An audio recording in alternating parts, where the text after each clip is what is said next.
We're gonna do a song that you never heard before. The volume.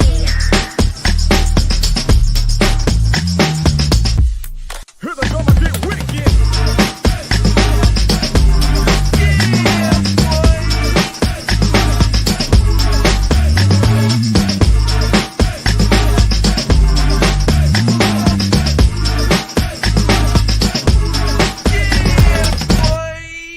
Here we go again. Ace Kennedy, my brother from another mother. What's happening? What's good, bro? Man, so I did something that I have been dying to actually do. That's on my list of good deeds, man, or trying to do things, man. We have like this we have this internship at my job, and it's a pretty big little deal, man. Sometimes they'll have it where it's they go international, where they can go to Brazil. Some of them are in our different little different locations, different offices or whatever, though, right? So there's this kid that was in my neighborhood. He cut my grass a couple of times. He moved out the neighborhood, and I see him at Briscoe Park all the time. Been knowing him since he was probably Landon's age, if not even younger, though, man. Right. So when I talked to him last summer, matter of fact, not even last summer, probably like this past fall, right? He was here on break, and we were out there hooping and everything. And he had told me that he was getting ready to graduate from college. So sure enough, though, man, I had been dying to refer somebody to our internship, right?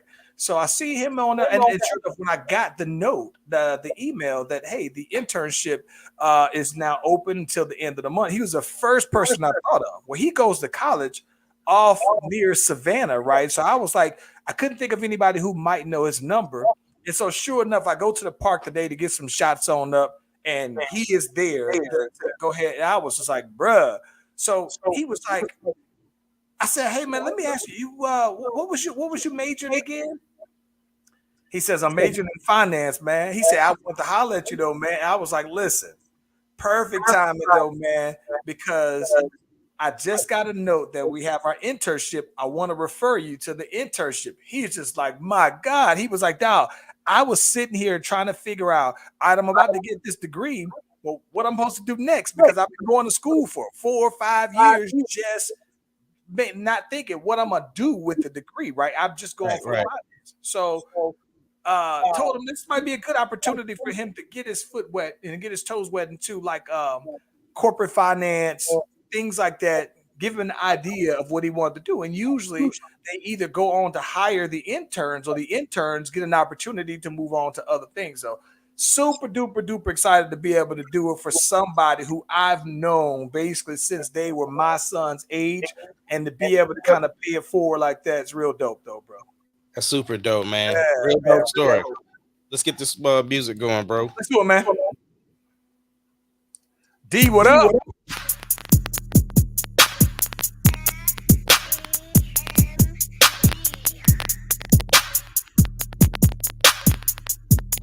It doesn't matter what your name is. Slash Brothers Podcast, the greatest podcast of all time. The Slash Brothers Podcast, the greatest podcast. Can you dig it, sucker? Sucker.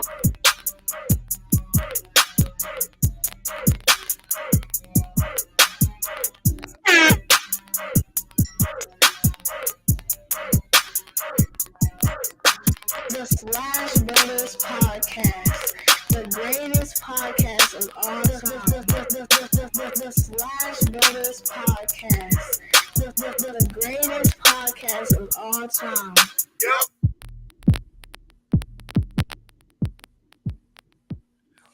And listen, if you haven't already, be sure to like and subscribe to the Slash Brothers YouTube and Facebook page. We are live on both platforms simultaneously. Ace Kennedy, I saw my brother Damien this past weekend. I meant to tell you that.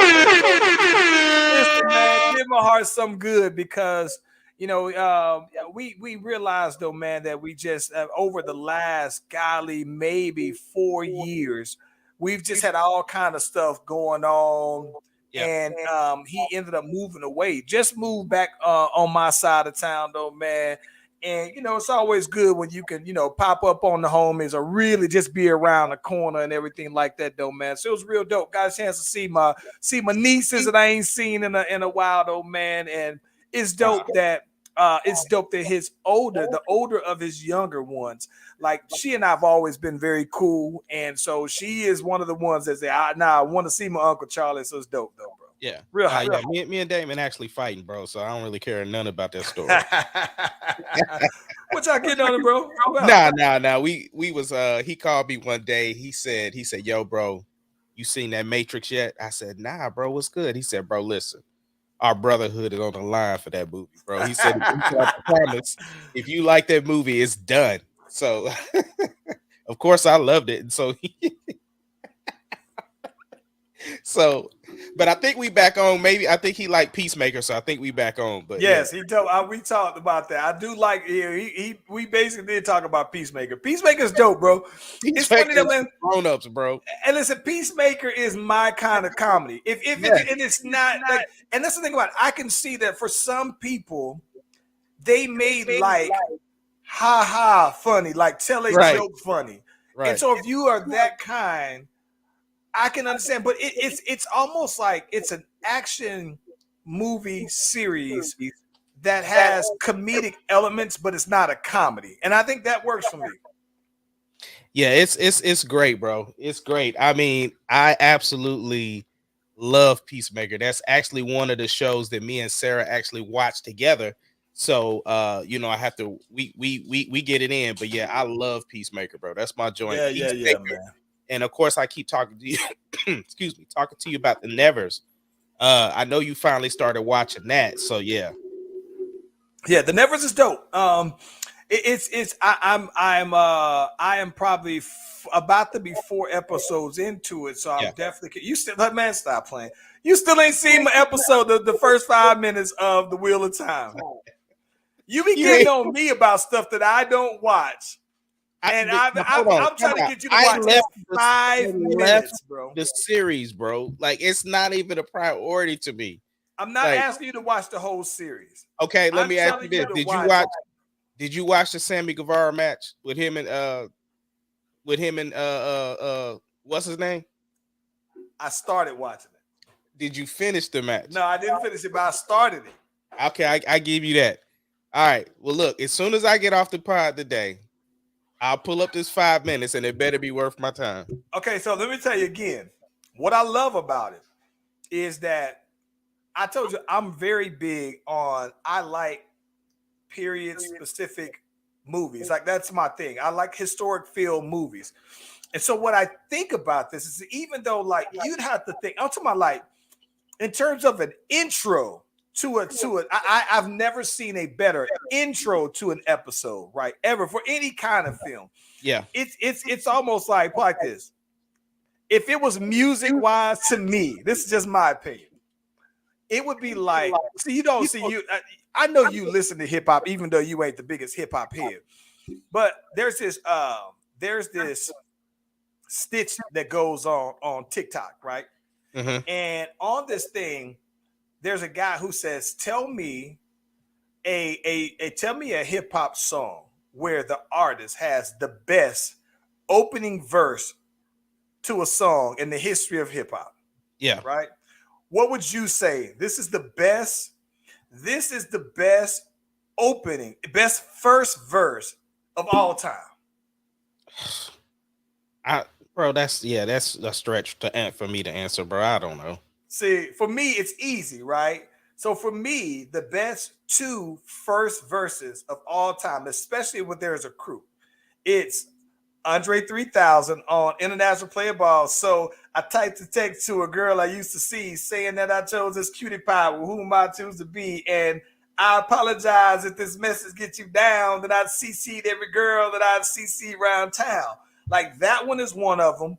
And then Inspector Deck. I think that, listen, Inspector Deck may be his first verse on Triumph is probably one of the best verses ever. I'm probably inclined to say it's probably a top 5 verse ever.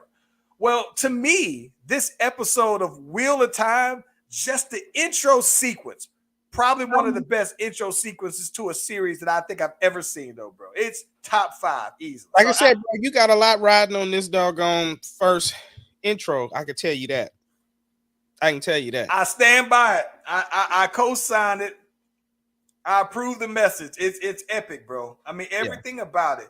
And it may even not even be 5 minutes. It may just be 2 minutes, but it's dope. I mean, I'm gonna check it out. Like I said, as soon as we get out the pod, I'm gonna check it out. Yeah. Definitely, bro. Yeah. So briefly, man, last week we kind of made mention of a new single that just dropped from one of the people that we love and adore, and of course is part of the team. And they've been going hard in the paint, promoting and doing everything. So, you know, I just think it's only fair that we bring her on. Yes, sir. Miss Brittany Rowe. Brittany Roski. We can't hear you.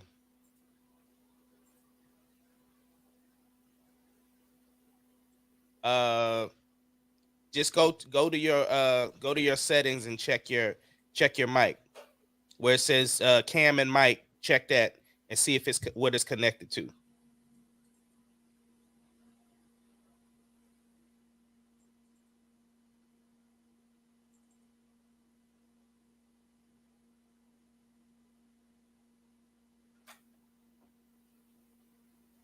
What you may have to do is go all the way out and then come back in.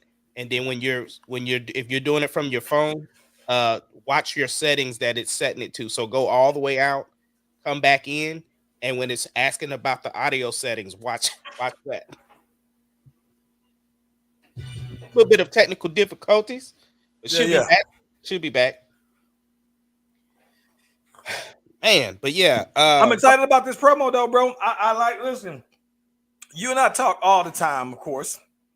And I think that the one thing that I like the most about this particular song, from my perspective, is the progression and the sound. Like it's not just the content, right, being more mature, but I think that to me it's my new favorite Brittany Rose song. So yeah. And I mean, it was cool to work with like one of the new style rappers because you know, that was the first time I ever met Grizz, and he was cool, man. And you know, just being in the studio vibing with them. Like I said, I was there for the beginning process, so it was dope.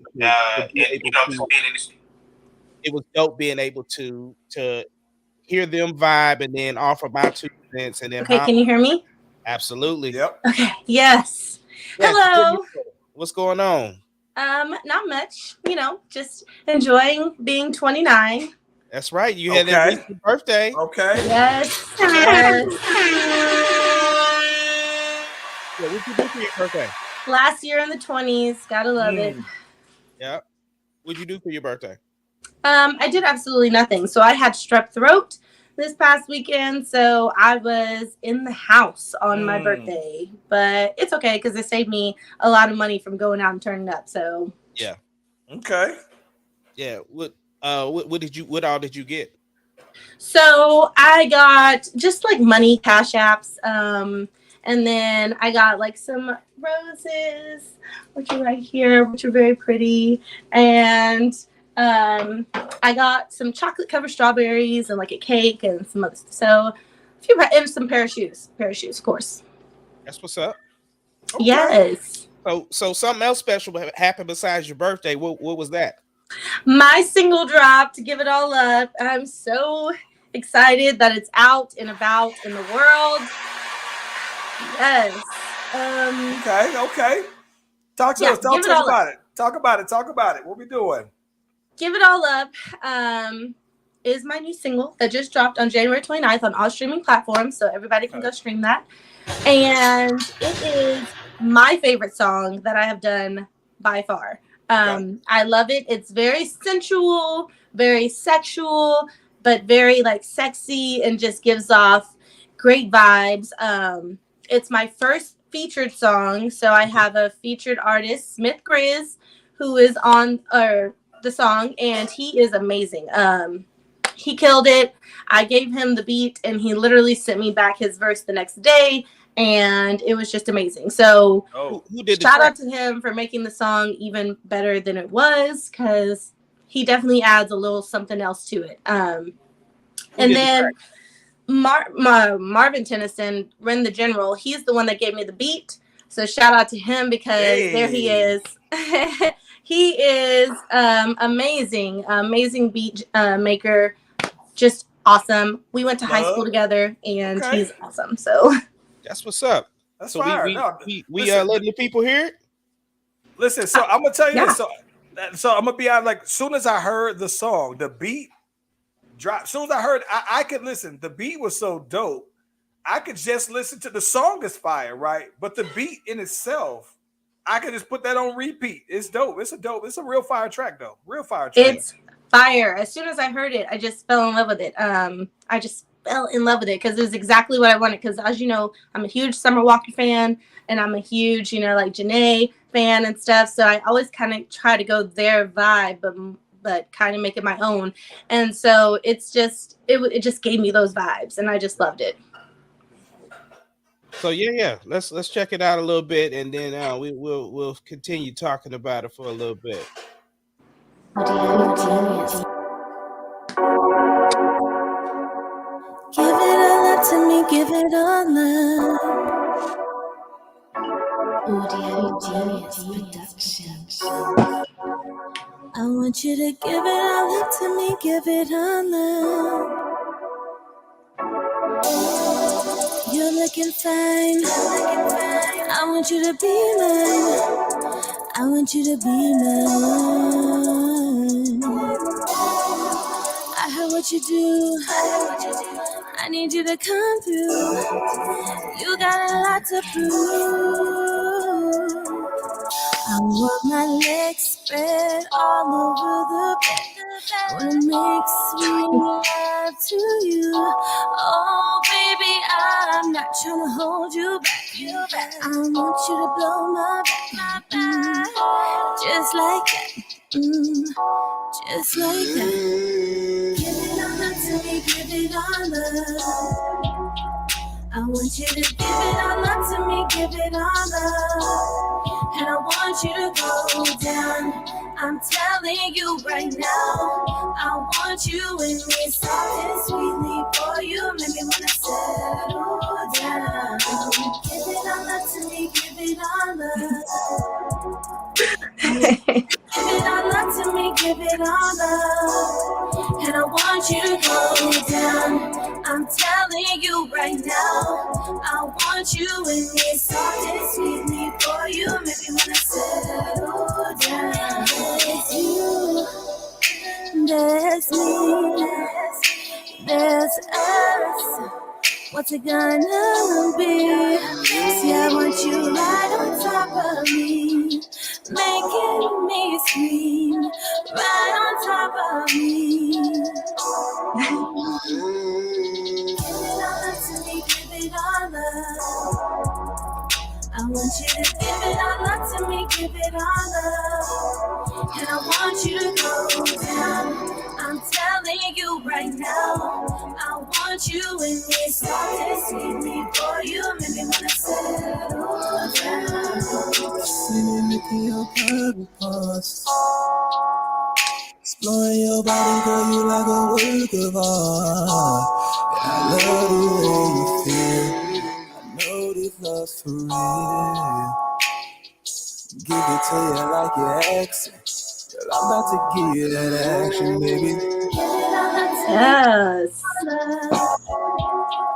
I want you to give it all up to me, give it all up. Yeah. Now, if y'all want to hear the full version of the song, it's available on all streaming platforms, so y'all got to go check it out. Yo, so Brittany, this is the funny thing. I would so when I received the song, right? So my dude Ace was like, "Tell me what you think about this Brittany Rowe." I was like, the first thing that got me was the first couple of lines of the song. I was like, wait a minute. Brittany Rowe is talking real spicy out here. She talking Wendy spicy, nugget spicy out here, though, right? Yes. So I was like, yo, and not that. So I told him, you probably heard us talking about it on the Friday episode. Was it? So I saw somebody say Dad is disturbed, but he said it's good. I That know would have been Dwayne personally, that bro. was me. I Listen, was like, listen, bro. This is the thing. Dwayne came to the office a couple of years back when I first started working with her.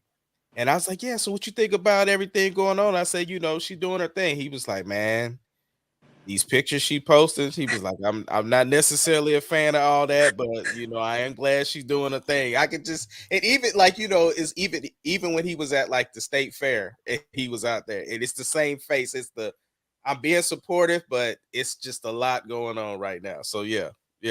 Listen, they know they know what to expect from their daughter, okay? I've always been that person that's just out there, okay? I sent this song to my grandmother, grandfather, my mom, my dad. I sent it to everybody. I was like, listen, I don't care what y'all think. Listen to it. I sent it to Oh my Willow, God. my sister. She was like, Well, see, Willow ain't got no room to talk right now because I seen her posting some pictures. I was like, she out here wilding. I'm like, boy, y'all. I mean, she's 18 now, so I I'm know like, it. what is happening? Look, But you know, let my me go check mom, out. my mom, she messaged me and she was like, I listened to 10 seconds of it and I had turned off. I was disgusted. I was like, okay. Yeah, Willow, don't be trying to front because you know she used to play basketball for me, and now she out here wilding out. Wilding out. All these 18-year-olds. But glad I don't have daughters. That's exactly everything I was afraid of my whole life. Yeah.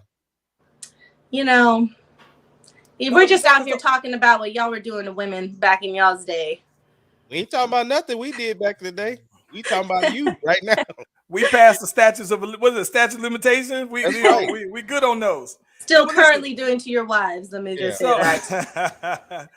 So the song. So of course you just released a song just recently though, right?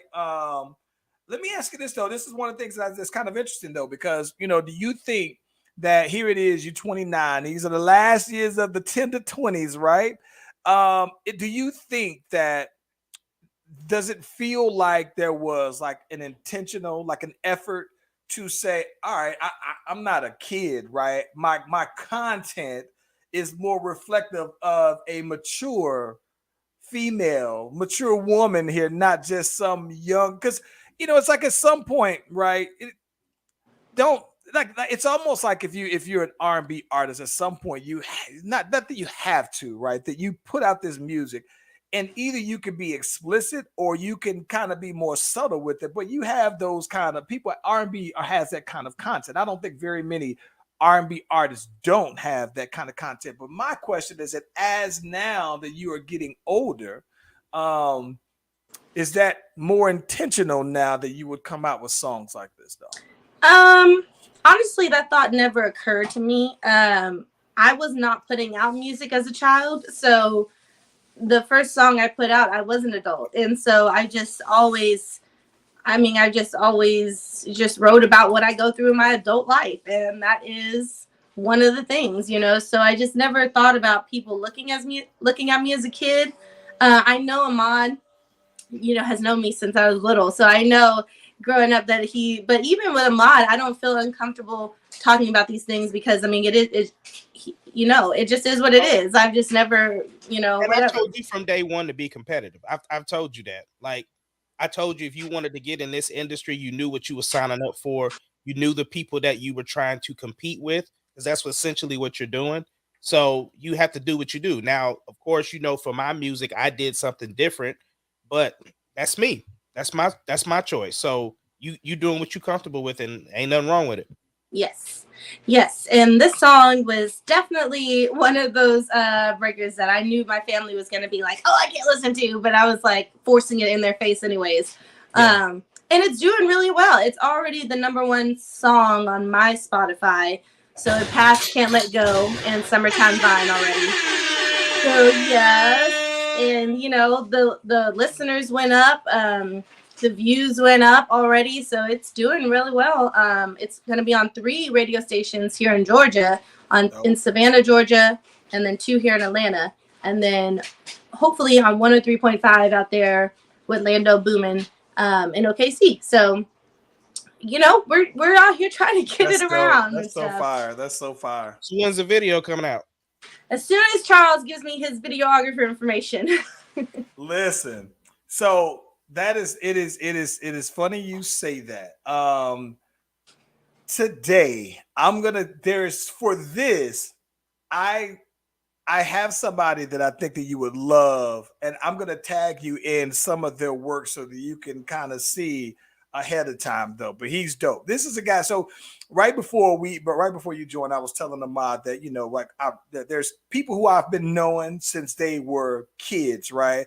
And now that they're older, they're kind of doing their thing. Well, this particular guy that I have in mind, he also is somebody who I've been playing basketball with out on the court since he was like 15, 16. And now he's out in college. He's doing his thing now. And he is a full-time, and he's done work with, he did a video for, I believe he did one for Offset, was his biggest one.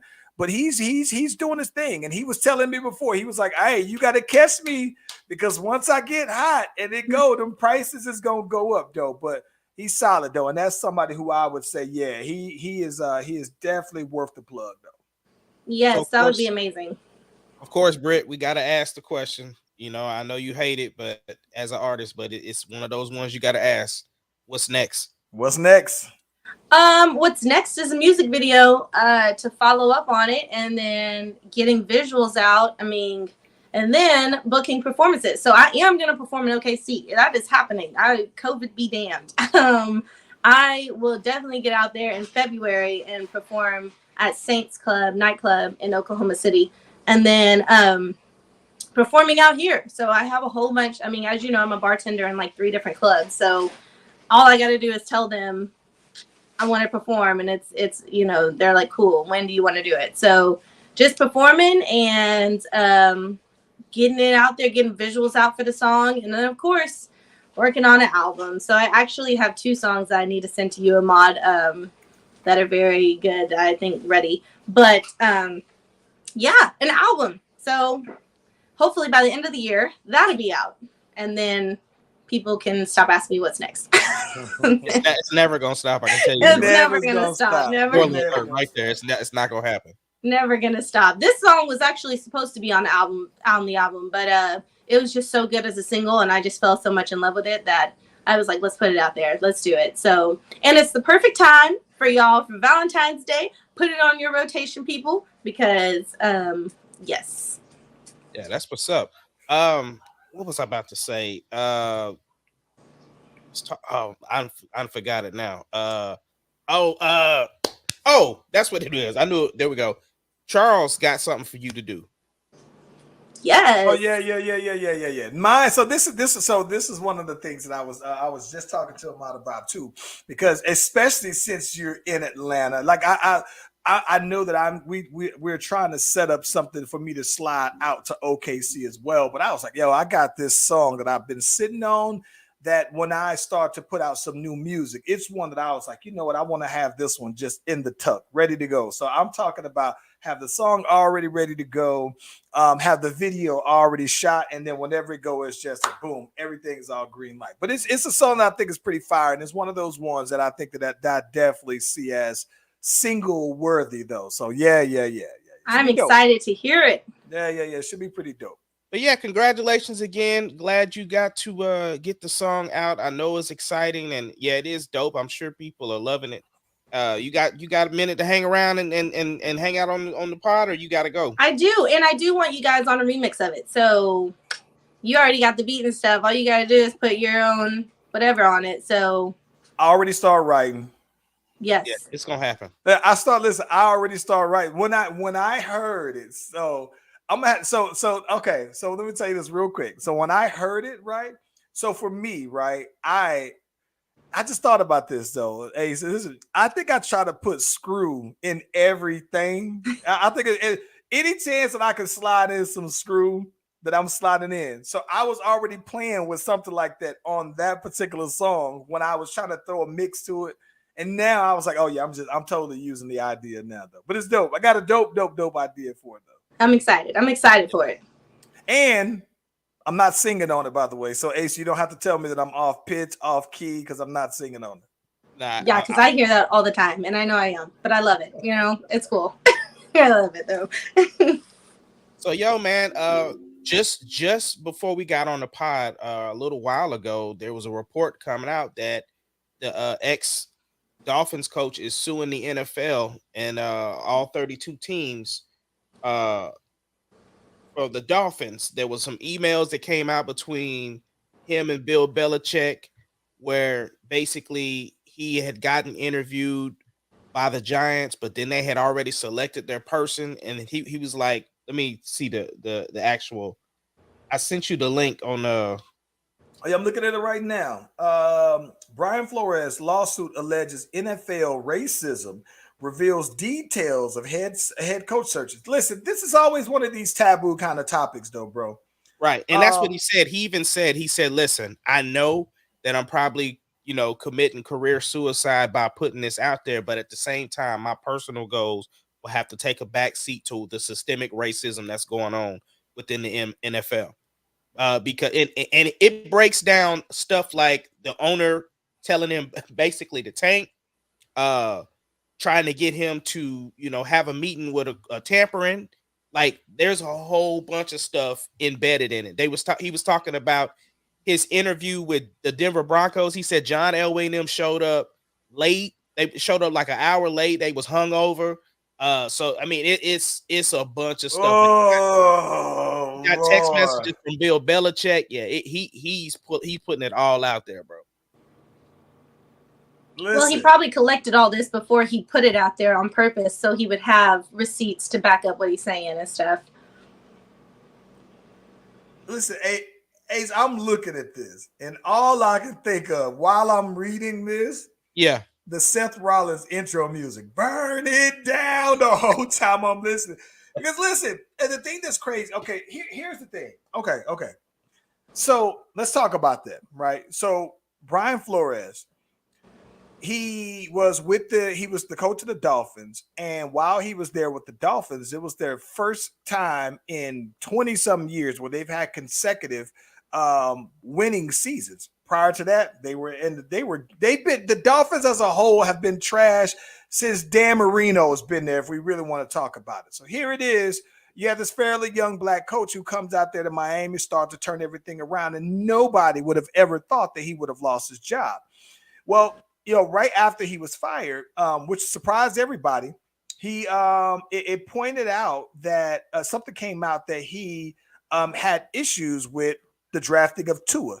He wanted to pick up the cat who eventually is playing for Justin Gilbert, the cat who's played for the Chargers, right?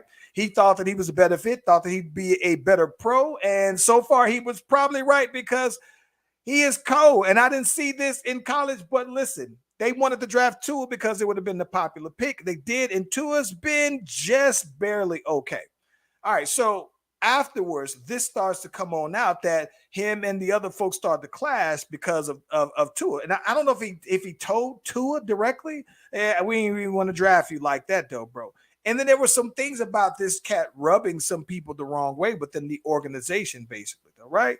But even with that said, they said, oh, they're going to regret this right away. And there's no reason why anybody would suspect that within 2 weeks tops that somebody would be hitting him on up ASAP saying, we want to get you in the door right away, because everybody thought it was a no-brainer. That why is he even out there this long?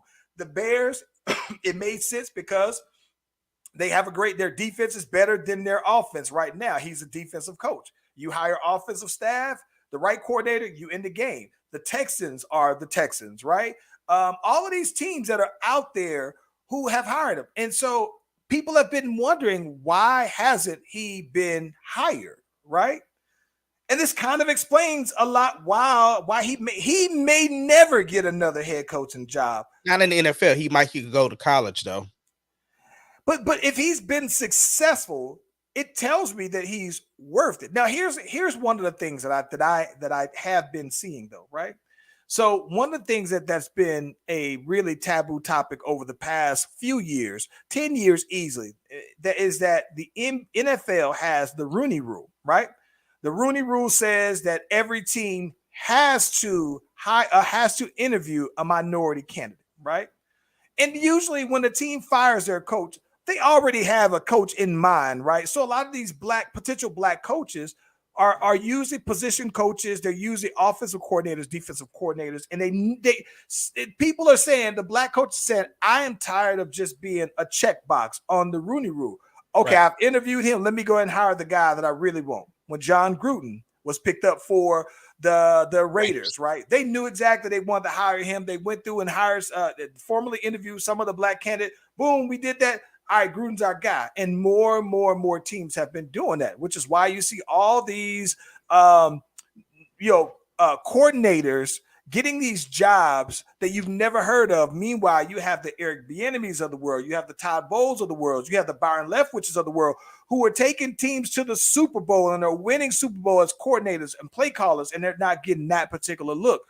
So this could be some of that, but yeah, because there's only one active black head coach right now, Mike Tomlin of the Pittsburgh Steelers. That's it. Yes. That's it. Out of 32 teams, one black coach. Yes. Now, the one thing that's even more interesting about that is that, now I think that more black coaches have been getting to look as the coordinators, right? The key positions, right? Some are more associate head coaches. So you've been seeing that. But I saw that today that DeMeco Ryans, right, had for the 49ers, right? He just declined to take any more interviews. And part of me just started to think that, all right, while he said, no, I want to work on my coaching skill, I want to just fall back, I'm not going to, do it. But a lot of people were calling him on up because he, built this. And DeMeco Ryans was just in the NFL probably like 5 years ago, right? He's an ex-player. But I think that the thing that's interesting to me about that, though, man, is that, it would almost, make you as a black coach say, well, let me at least see what the experience is hidden for, right? But then after that, it's like, all right, if all I am is just a formality, then why even go through the process for real? But this dude, Brian Flores, was one of them ones that everybody thought this is a no-brainer and hasn't been hired since. So I don't think that, listen, not that what he's saying is a lie. If he put it out there, he's exposing everything, right? But because of that, I don't know. Now, Brittany Rowe, before we get into this other football news, there was something we didn't bring up on the pod that I wanted your opinion specifically on. So Cardi B won her $4 million defamation suit over Tasha K. What are your thoughts on that? I think rightfully so.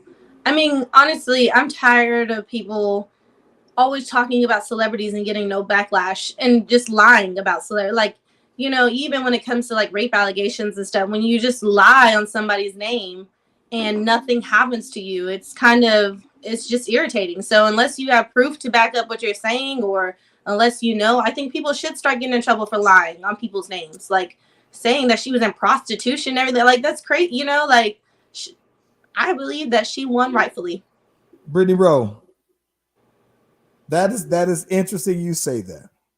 Okay, so let me ask you this. By you saying that, what if the celebrity doesn't respond to those? Does that make them look any guilty to you by them not responding? No, because I can see me not responding. Like, if I know it's not true and it's just like whatever, I can see me not responding. But okay, let me. That's funny you say that. Follow-up question for you. So I say that because one of the twin sisters that used to play out at UNLV, one of those girls came out and said that Trey Songz raped her, right? And some things here recently have always came out about Trey Songz, and it's always been a sexual thing. We talked about one of the girls from Adam 22's podcast that said Trey Songz is a pisser. He wanted to pee on this girl, and somebody else said that he sexually assaulted, and she came out and said, finally, I can just go ahead and get this out here that this dude raped her, right? And so Trey Songz has not said anything. And so something like that's a very strong allegation. So if there's not any criminal, actions behind it, does it still make him look guilty that he's not at least coming out saying she's lying? And to Cardi's point, why not just sue her then, right? I think that their lawyers are working in the background. I don't think that the celebrity has to say anything because now it's my lawyer talking to their lawyer and they're handling it. And So if no criminal stuff comes out, it don't matter. Like you said, if the lawyers are working behind the scene and the criminal stuff don't come out, that means that it was hushed. Like, I know people want people to come out and be like, all right, well, now I'm gonna sue you for defamation of character. Like, that's what people want to see. But that's we don't publicize what we go through on the internet. Like, that's not, these are still real people. But it's right. funny that you mentioned the allegation about sexual misconduct, because We talk about pretty much all our business out here, though. but Chris Brown just got here too. Yes, that's what I'm talking about. Like Chris Brown, every time he comes out with something, here comes somebody saying that and Chris Brown has never been charged with sexual assault or rape. Like, there's always a rape charge and it always goes away. Without him paying or anything, it goes away. So I don't believe Chris Brown's, but Trey Songz, I think that there's something there for sure. If this is my thing, though, if you got the bread, this is maybe just me. If you got the money, and if you want to say that if you want to lie on me, I'm suing you and I'm having my people. Not only am I going to sue you, right? But I'm talking about I want my people to be as relentless as 50 Cent is about Tiara Marie owing him this $50,000, and he brings it up. He brings this up every other month. Like, I want to be. If you're telling me that I did something that I did do, if you just want to tell me that I'm a bum, if you want to just call me a lame, that's something that's an opinion. But if you want to just go ahead and say that I did something and you blatantly lie, oh yeah, man, whatever amount of money that I have, I want to go all in. And then not only will I sue you for that money and monetize it, I would want you to pay my lawyer fees as well, bro. Yeah. Like, if Chris Brown's allegation turns out to be false, I feel like that girl should be like lawfully in trouble, because first of all, aren't you filing like a false police report? And like, you're just doing, I feel like people should be in trouble for that, for lying. So that's what I feel. Now we got to move past the negative, because we need to big up somebody. We need to celebrate. We need to throw a party. We need to have a national day. I know this is Black History Month. We'll get into that, but this is huge. This is Black History, bro. Yeah, this is Black History. This is Black History, bro. Yo, we gotta raise the roof up. We gotta do something to celebrate the boy ASAP Rocky, bro. and it's to celebrate Rihanna, not ASAP, Rihanna. It's fitting that you use the gunshots, because he did shoot the club up. Shot the club up. Listen, bro, I'm going to tell you, this is the thing about it. Dog, I think that Drake is somewhere crying behind this. Listen, I'm going to be honest. I think Chris Brown is somewhere in his feels about this, though, bro. Like, listen, ASAP Rocky, for as many people who is celebrating him, bro, I think that he crushed a lot of people about this. Hey, Skid, I'm gonna tell you why. Here's a perfect example. Leonardo DiCaprio. Okay, right. Okay, Brittany Rowe. I'm gonna give you 10 seconds, right? 10 seconds. Name one ASAP Rocky song. 1, 2, 3, 4. I don't know.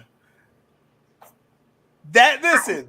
I know that right music. There. I don't know the titles. Oh, see, listen. I think that right there. I think that is the thing that, to me, right? This is the thing I think is so. With all intents and purposes, right? It makes ASAP, and I'm not saying he's just an average guy, but he seems like the closest thing to an average guy who just came across the hot one, and he instantly is upgraded. Like, I'm talking about, like most people who I know, couldn't name a ASAP Rocky song if their life really depended on it. But they know what he looks like, they know who he is, but that's about it though. And But now when they you think know what. about that, and there you go. And then here's the thing about, and the fact that everybody know Chris Brown's song, you could name 1,000 of those. You could name 1,000 Rick songs. Know the people who she dated, and those are, when you think about how much money she is apparently worth. They say she's around net worth $1 billion, and ASAP Rocky may be, $10 million, $20 million. So it's like the scale is so lopsided, bro. Yeah. Well, keeping in the theme of babies. Of course, the boy Nick Cannon said he got an 8th. Oh wait. Listen, I hope Nick Cannon goes for 10 kids, bro. Doesn't Eddie Murphy have 10 kids? I think he has a lot. Listen, you know who has a lot of kids is my dude not Barry Gordy. What's my dude who helped produce Thriller? I know who you was talking about. Oh my gosh. Hold Quincy on. Jones. Yeah. Quincy Jones has a lot of kids, and every year for like Thanksgiving and Christmas, he got a bunch of kids and has all of his baby mamas. Everybody get together every single year. And it's not like they don't have families and relationships with their own, but it's like a known thing that he had that in the Will Smith book. Will was talking about it. When he was going through his divorce. So yeah. Well, shout out to him because he did lose a child as well. So shout out to him. I mean, if all the baby mamas are cool with, him having a baby and not being with them, then they seem all happy. So good for them. You've never heard a rumor or anybody say that he doesn't take care of his kids, right?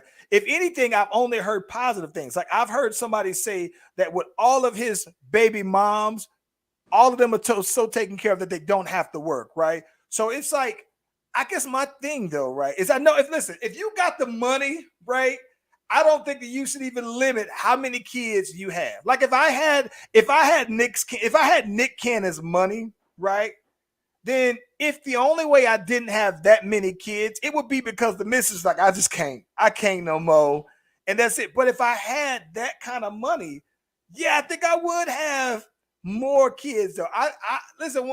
Would you have them with as many baby mamas as he does? I wouldn't be opposed to that. I'm not opposed, and I say that because for one, I think that he doesn't have any. I don't think that he has baby mama drama. Like I don't think one has a problem with the next or whatever, right?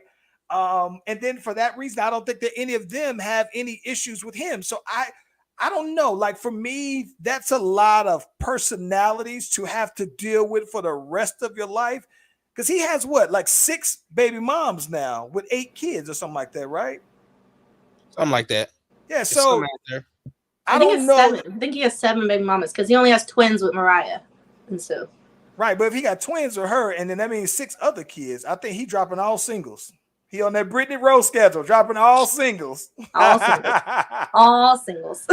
Yeah. Listen, but Brittany, Nick Cannon, it's you know what it is. I mean, kids. Come on, man. But I just think he has the agreement with them on what it is. So I mean, he's picking these women to have kids with, bro. Like I think though that it's not like he is just out here shooting up the club with randoms. He is picking. He said, I feel a certain way about you to where I don't know if we would be together long term, but I would love to have a kid with you. And when you come down to the essence of that, I can totally see that. I would do that. Yeah. Now, Brittany, there was some news that came out recently, something we hadn't talked about, that maybe you was throwing a party for. I know a lot of other females was throwing the party for it, but the boy Jason Momoa, on the same day that he announced Aquaman 2, he also announced that him and his wife were divorcing.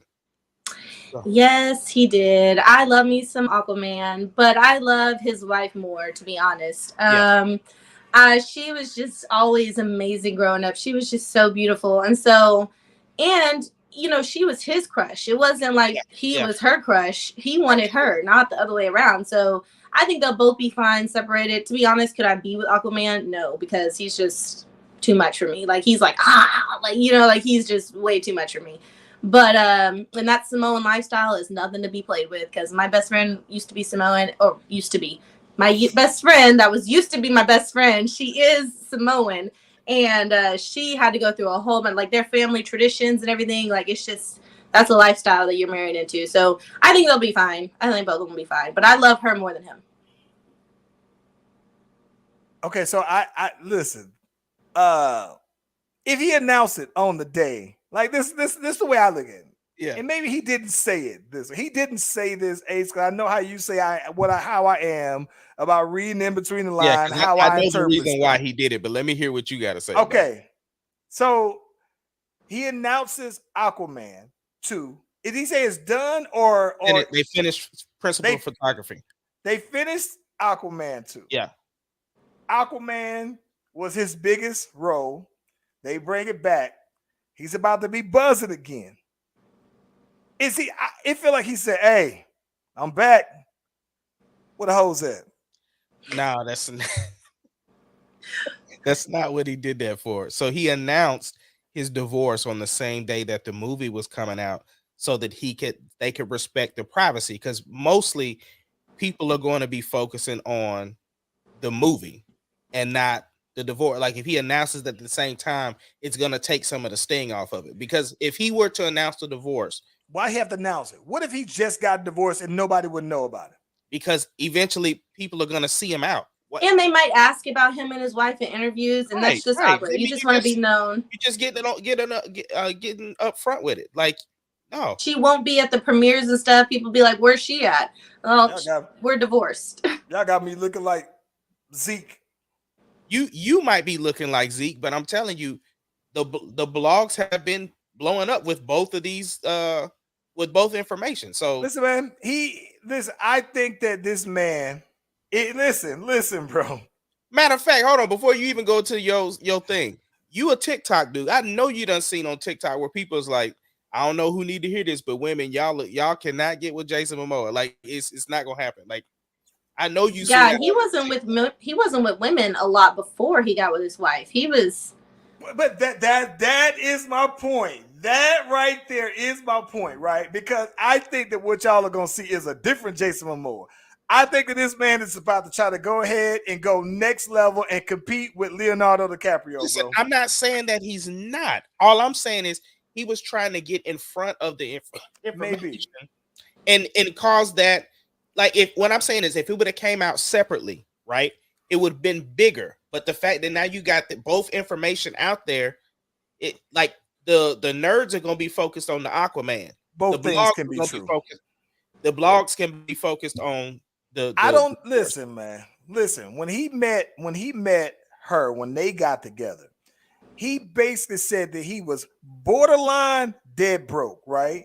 And then Aquaman kind of came, and then that's what really maybe it was Aquaman another one, but he said right up it was Game of Thrones. Yeah, he said right at the start of Game of Thrones, he said right when that happened, that was my lifeline, right? But even with that said though, bro, it's like, all right, well, throughout your time, that if you being the Jason Momoa, everybody else knows you've been tied also to Lisa Bonet, and I just think that if you're now on the next level and you're single, I'm just like, yeah, I think he's about to go. He's about to compete with. Listen, it wouldn't surprise me, bro. And maybe he wouldn't want to disrespect her like that or her kids and everything like that. But, bro, I think that man is about to go next level. Super Saiyan, whatever Super Saiyan mean, he's about to I wouldn't be mad if he did. I mean, you're right. He's on the next level. You're single. Do what you got to do. But I don't think that's the reason he put it out there. And I do feel like Lisa Bonet, people are going to be just in her DMs. Well, she doesn't have Instagram, but, people are going to be just as much after her than they are him. So who's I hope he gets with the girl off of Game of Thrones, the blonde hair he was with in Game of Thrones. I hope he gets with. Do you know who is going to be in Lisa Bonet's DM? Who? The gang.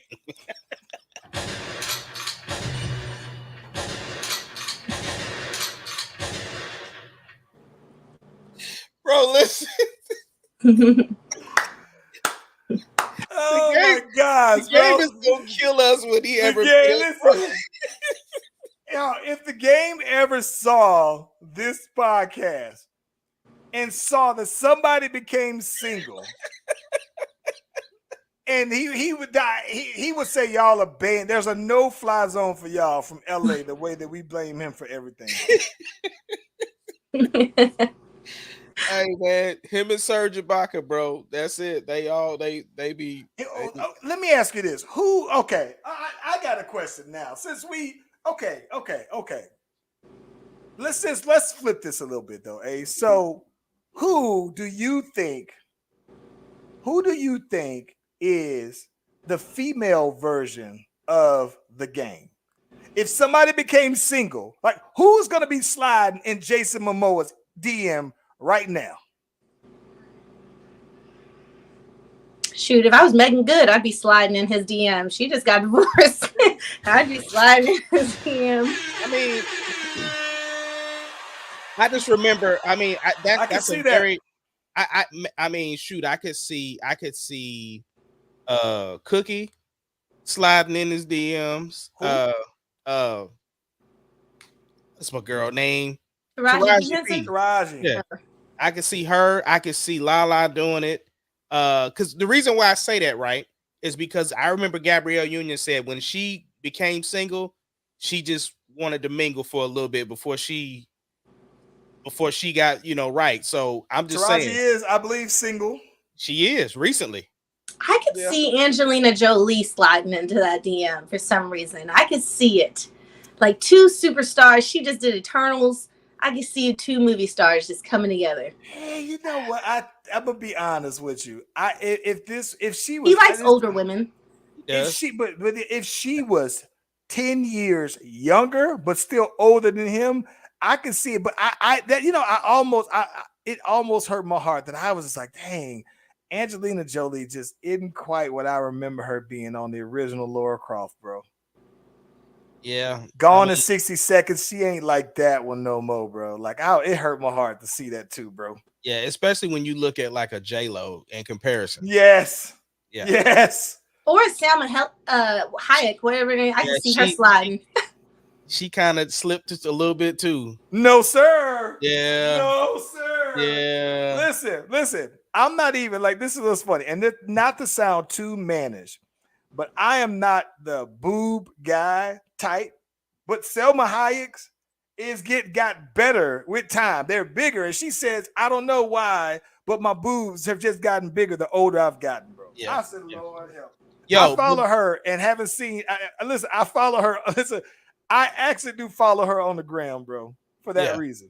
But before we get off here, we got to talk about it. The GOAT, especially where we got Brittany on here. They had the whole scandal about is he or isn't he Tom Brady retiring. What's your thoughts, bro?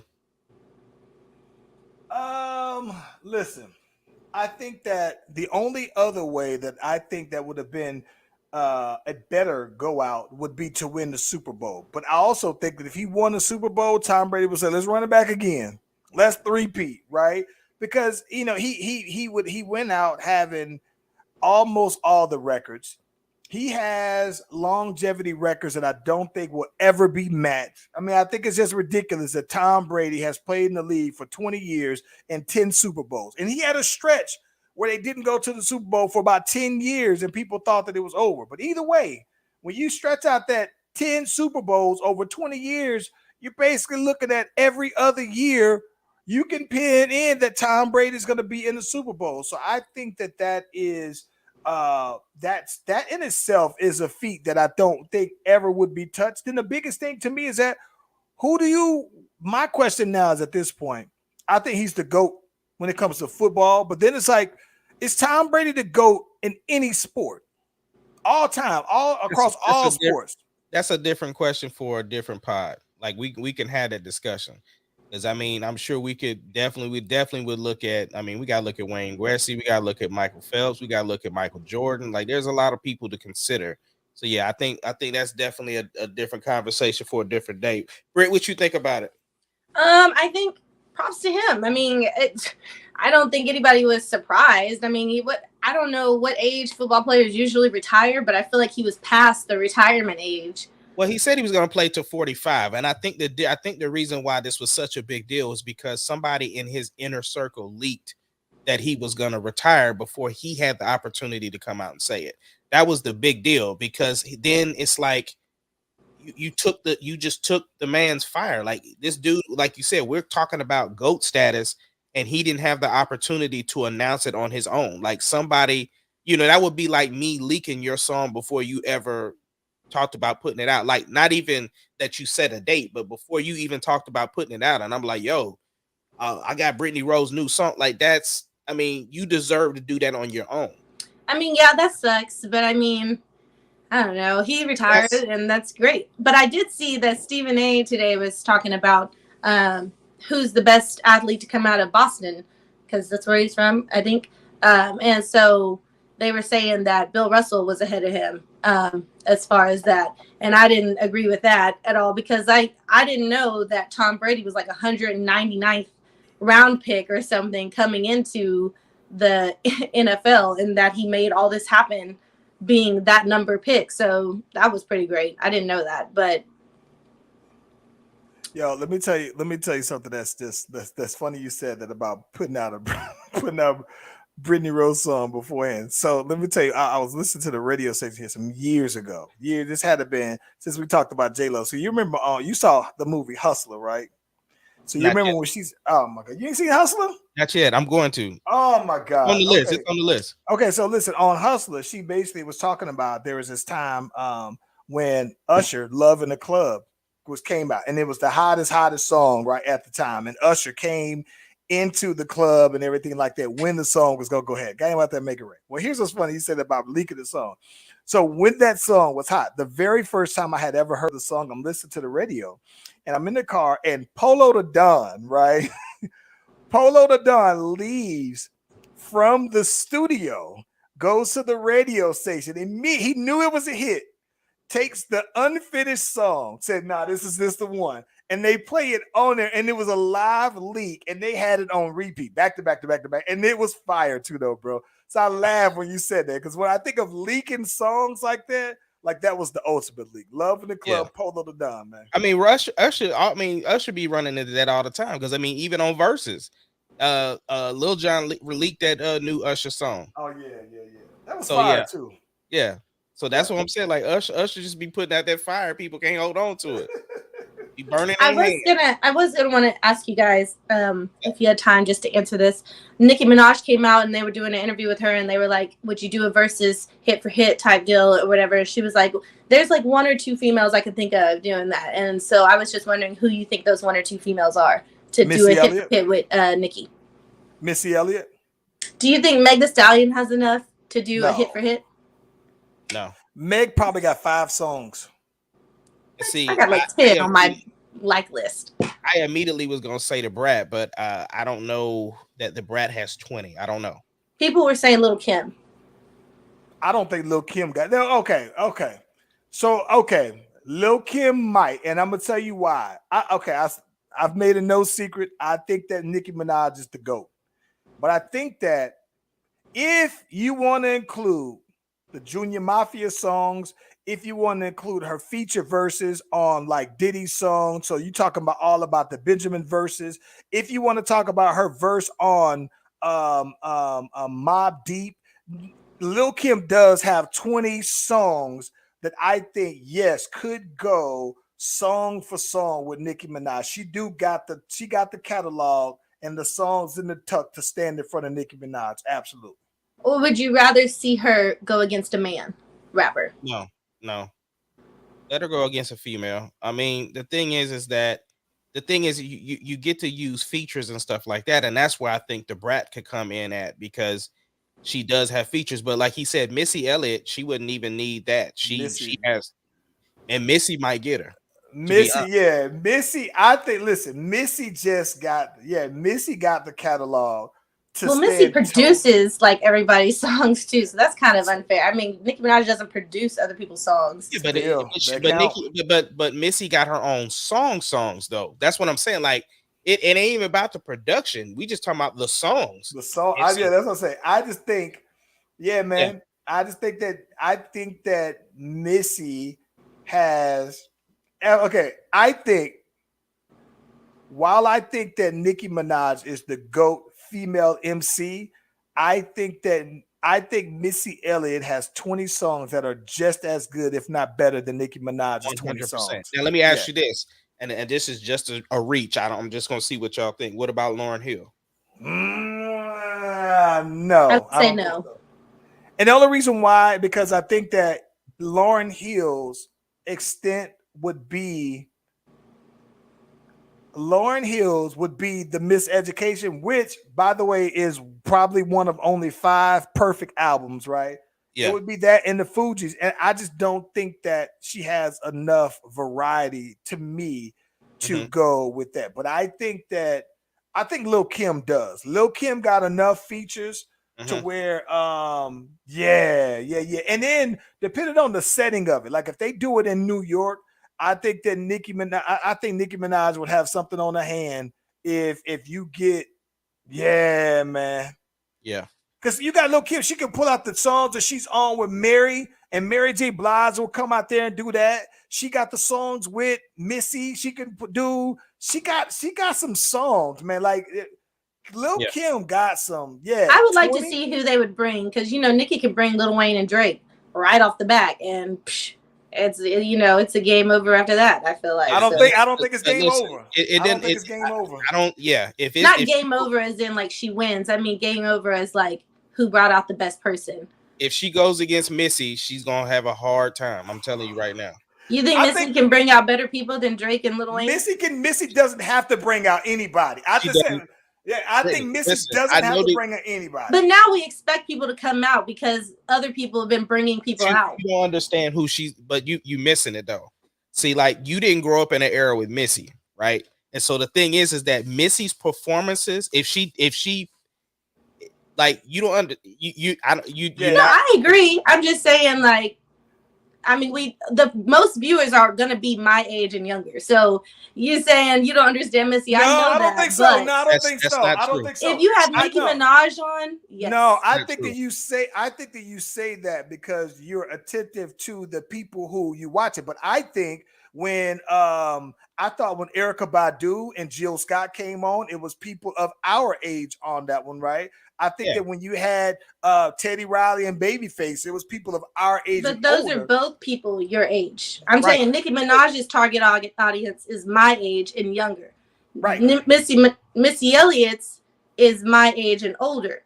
Right. So no. I can see that. That's fair. But I this is where I say right is because Nicki is in the same camp as like Wayne and Drake, and both of those two artists are still in our generation as well. So they have crossed those generational lines. So then you bring Missy. Nicki is of our art. She's about our age. Hell, 100%. She is our Nicki is about our age. But I mean, going just based off of my sister, everybody loves Nicki. They don't even know Missy Elliott. Like, so I'm just saying, like, and that's the whole point of verses right there. Yeah, that's the whole point of verses. Because see, when the thing is that people are still using stuff that Missy still produces and does stuff for people now. So the thing is that would be the reminder, or like, especially when you're talking about Missy and Aaliyah or Missy and Timbo, like, listen. Okay, listen. If Missy Elliott plays, you got, oh my gosh, I just forgot about it. She has like half of One in a Million, the album, to pull from. But that's what I'm saying. Like, she's a producer. You can't pull others because Nicki doesn't have songs to pull that she's produced. If she pulls, verses are the verses. Well, that's what I'm saying. It wouldn't be a good match. I would like to see Timbaland and Missy Elliott before I would like to see Nicki Minaj and Missy Elliott. If Missy Elliott pulled a song by Nicole Ray and Nicki Minaj pulls out Starship, it's a wrap for that round. Like, but Brittany, the reason why that wouldn't be a good matchup with her and Timbaland is because, see, Missy mostly as a producer, when most of us know Missy as an artist, and so that's what I'm saying. She doesn't have to use the stuff that she produces. Her artistry alone, like I Can't Stand the Rain, like there's so But many. you just said Aaliyah. I mean, if she pulls stuff from Aaliyah. But if you don't, let's say you toss out features, right? Listen, I'm gonna go ahead and say I'll say Nicki Minaj is the GOAT, right? Female MC, but I personally don't think that Nicki Minaj has 20 songs that I think are better than Missy's 20 songs. Like, I think that even the same could be said. They not all 20. Like, if she wouldn't, even if Nicki won, it wouldn't be a wash.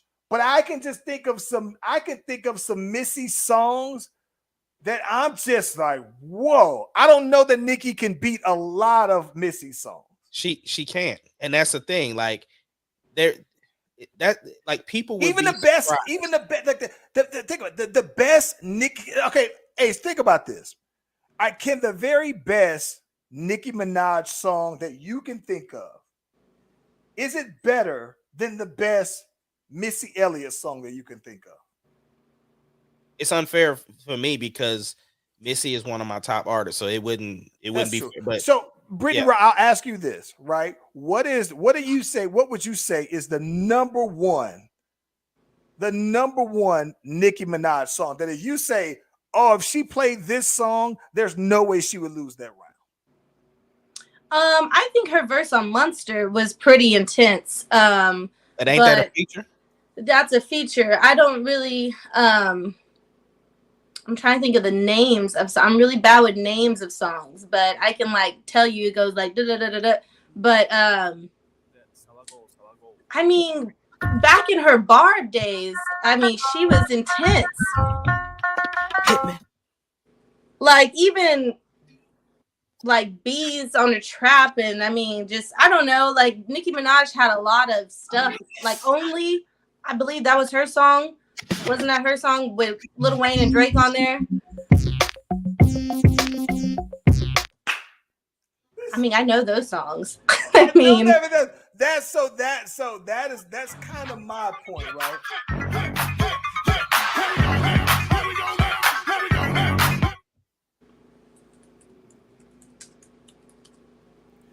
Listen, bro. Okay. I think even Anaconda was good. I think Pills and Potions was good. I think Super Bass was good. I think High School was good. I think Moment for Life was good. I think Pound the Alarm was good. I think Ride by My Side, Roman Holiday, Barbie Tings, Megatron, Bedrock, her verse in that. Yikes. I mean, just Nicki Minaj has hits. She got but there's levels though, right? Yes, listen, none of those songs that you named is better than one. Listen to me, none of those songs you named, none of them. Anaconda is the one. Like to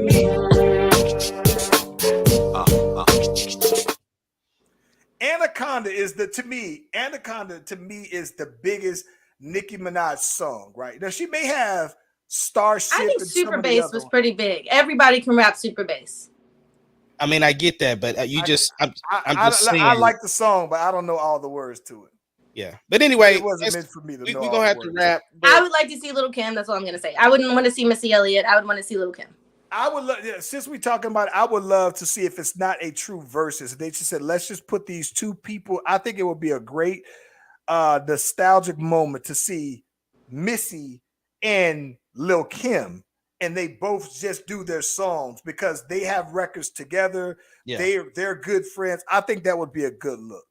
Yeah, but Missy's starting to be one of them ones that I don't know who would be able to touch her. Like, she's in that, in that Drake Jay-Z status of I don't know. You really don't think Timbaland can touch Missy Elliott? It doesn't work like that. If you're talking about production, yes. We're not talking, but that's what I'm saying. But if she's gonna pull songs that she's produced, then she needs to go against the producer. But none of those songs that I just played were producer songs; those were her songs. That was like 4 songs. That was like 5 songs. You got 15 more to go. A lot of their songs that they have were co-produced, so it's like Yeah, I mean Timberland say you can't say the reason why I think that you can't say that because I think that Timberland has produced more number one hits for other artists, Justin Timberlake, than what Missy has. That's the reason why I don't. But a lot of the songs that Timberland would be able to pull out, right? If it is, let's say you set aside Justin Timberlake, right? A lot of those songs that you would pull out for Timberland that he's produced for other people probably Jay-Z. had Missy Elliott penning those songs, aside Yeah. from the Jay-Z songs and everything like that. So I don't know, man. The same way how you would have to eliminate all of the Aaliyah songs because I think that they co-wrote and co-produced most of those. Or Timberland produced the track, Missy wrote the song. So I think that I don't like the matchup. I like the pairing of them together. It's not a good matchup because again, she's not known for her production. She's known for being an artist, and that's what I'm saying. Right, but that's what I'm saying though. Timberland doesn't. He has what 2 albums that. The hits aren't they're not it's not comparable. If you pick Timberland the artist and Missy the artist, then Timberland would get washed. But if so recently, like in the past like 10, 15 years, has Missy come out with music or is she doing more producing music? Yeah, she most certainly did. I'll play you her.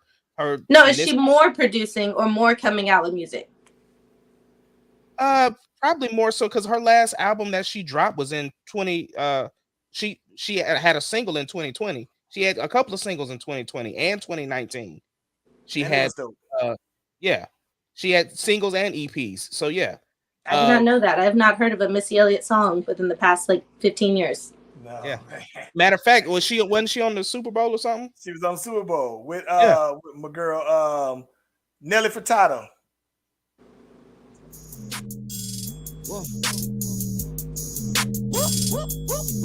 This is a Missy Elliott exclusive. Yeah.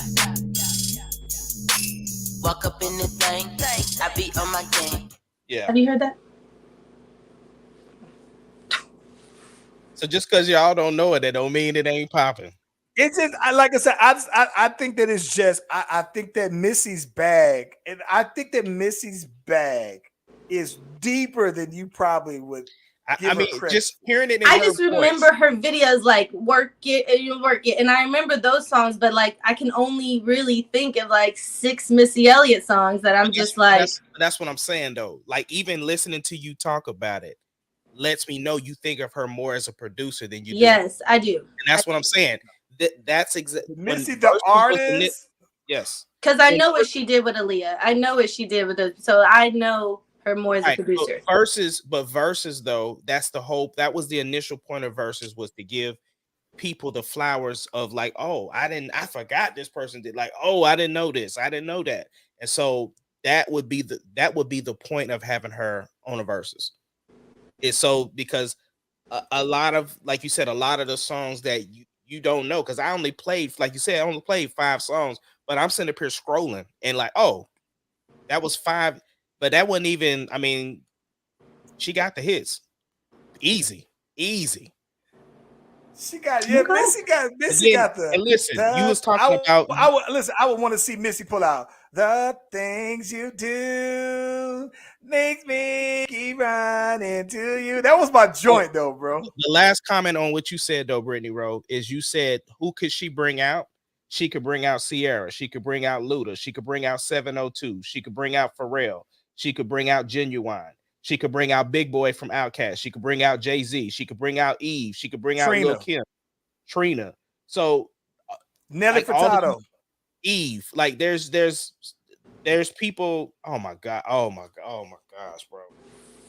I mean, that's like a throwback cat. That's why I'm saying I wouldn't want to see it with Nicki, because Nicki's gonna bring back people that are today, and I would want to see her with a throwback person that can do just that.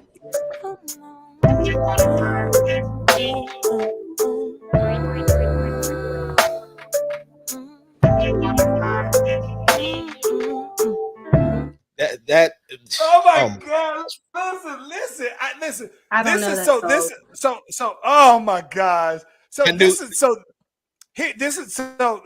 gonna get at, because we can talk about this for days, I'm gonna leave it on. I gotta say this though, this is one of those reasons why when we talk about like Chris Brown and then we say somebody like him going against Usher, and I think the problem is that I think, right, that there are certain so this is where how we feel about Missy, right? Missy for us, you put her stuff on and it's a feel, right? It's not just nostalgic, but it's a vibe in itself. And it's because you might feel like that with Nikki, right? Which is respectable, and I do as well. But Yeah. I'm saying the same vibe that you give and the same energy you give Nikki, Missy is that. I mean, Missy is that it's a different vibe, but the feel when you listen, you put Missy's if you put Missy on repeat, I guarantee you, Brittany Rowe, that your writing would sound completely different. Listen, I'm not taking anything away from Missy Elliott. I love her. I think she's the GOAT. Yeah, you just I basically just see saying her you more don't as a know. producer. Right. I get it. And that's understandable, which is why I heard you say that. But yeah. But look, great question. Great pod. Again, congrats on your single. Friday, we may not be on the Slash Brothers podcast, but we will keep you updated. So we may see you guys again next Tuesday. So enjoy your week. Thank y'all for hanging out with us. We know we kept y'all a little bit over, but that's just kind of how the conversation went. We love y'all. We out. And Give it yeah, all that's up. it. Brittany, you got something to say before we go? Be careful in that blizzard that's coming to Oklahoma, and that's about it. But thank you guys. Give it all up on all streaming services, and there we go. Yeah.